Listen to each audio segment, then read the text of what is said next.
Counting them down 10 through 5, we started off with Jose Abreu of the White Sox at number 10. Chris Davis of the Orioles was 9th. Brandon Belt of the Giants 8th. Matt Carpenter, new first baseman, he's at number 7. Edwin Encarnacion, now with the Indians, is at number 6. Freddie Freeman, off a sensational year, comes in at number 5. Going back to the shredder, it is Anthony Rizzo of the Cubs at number 4. The young slugger helped the Cubs to a World Series title, churned out another excellent offensive season. The last 3 years have been all about the same. Good batting average, healthy on base, big-time power. He hit 32 homers, slugged .544, and on the last 2 years, he's played 160 and 155 games. A very solid workload. That counts. Climbing higher on the list. This guy, a special talent.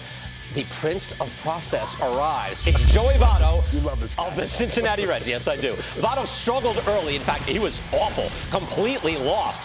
When he turned it around, though, he was monstrous. He finished with a .434 on base, slugging .550, playing most every single game, 158 games played. His second half, oh, by the way, he hit .408, if you like batting average. Yeah, he also had a .490 on base, slugged .668. Numbers that boggle the mind. At number 2, as we return back to the shredder, from the Detroit Tigers, shredder shows respect to Miguel Cabrera. Cabrera just finished his age 33 season, but his hitting has not slipped.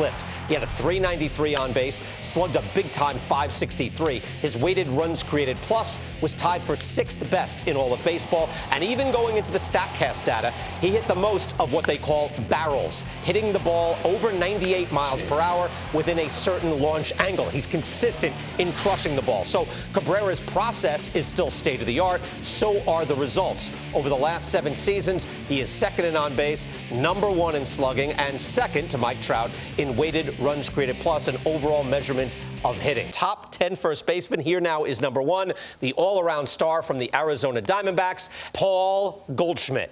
Goldschmidt is the total package. He enters his age 29 season. He can hit, field, and run. He's about the best defensive first baseman in the game, and last year had a career-high 32 steals, only getting caught 5 times. And even in what was kind of a downturn for his hitting, he had a .411 on base, slugging .489.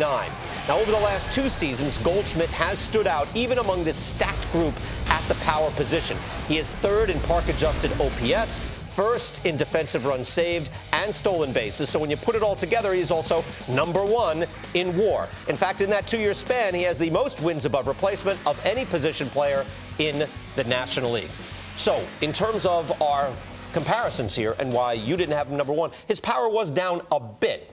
That didn't bother me as much because of the totality of his work, but it affected you a bit. No, it affected me a little bit. I thought last year he was down a little bit. I mean, obviously he's still Paul Goldschmidt, a little under 500 slugging, but this guy is special. This guy's special. There's no doubt about it. When you go look at the full body of work, that's why the shredder has Paul Goldschmidt at number 1. You want to talk about a guy that uses the whole field. I mean, this guy makes parks. He goes to left field, dead left. He'll go to left center. You know, he's so good at letting the ball travel. His swing is so compact and so simple. There he goes to dead center. Then he goes to right center. This is a guy that pitchers fear because how do you pitch Paul Goldschmidt? He can go bridge all over the field, which is tough to do. Lets the ball travel. So good at his approach and what he does. And then defensively, this guy works as hard as anybody in the game at his defensive craft, and it shows year in and year out. He makes plays to his right. He ranges well there. He does well to his left. He's great at picking balls. Listen, as a first baseman over there, you pride yourself in helping your teammates out when they make a throw. He's one of the best at picking balls. But this is what separates Paul Goldschmidt, I think, from everybody else, is his stolen bases.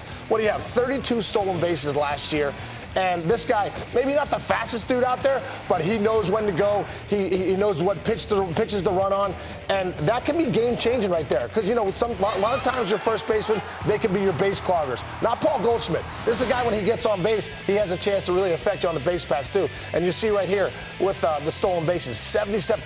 What is that? If I'm doing the math right, 46 more than the second best at Rizzo. Pretty impressive, right? Yeah, I'm really good at math. That's impressive. Really good. Here, you know what? You know who he reminds me of? A guy that is going to go into the Hall of Fame this summer, Jeff Bagwell. Yes. And a guy that can field and run. And in the height of the McGuire-Sosa love fest, I remember saying all the time, wait a second, there's a reason Bagwell is scoring so many runs. And you know what I think about runs scored and that sort of thing. But you're like Chris Bryant. When you can run the bases, and we're talking going first to third, second to home, not just stealing bases, it makes a huge difference. Again, we saw it in the World Series with Chris Bryant, and Goldschmidt is that guy as well. He can really run. It makes a huge difference.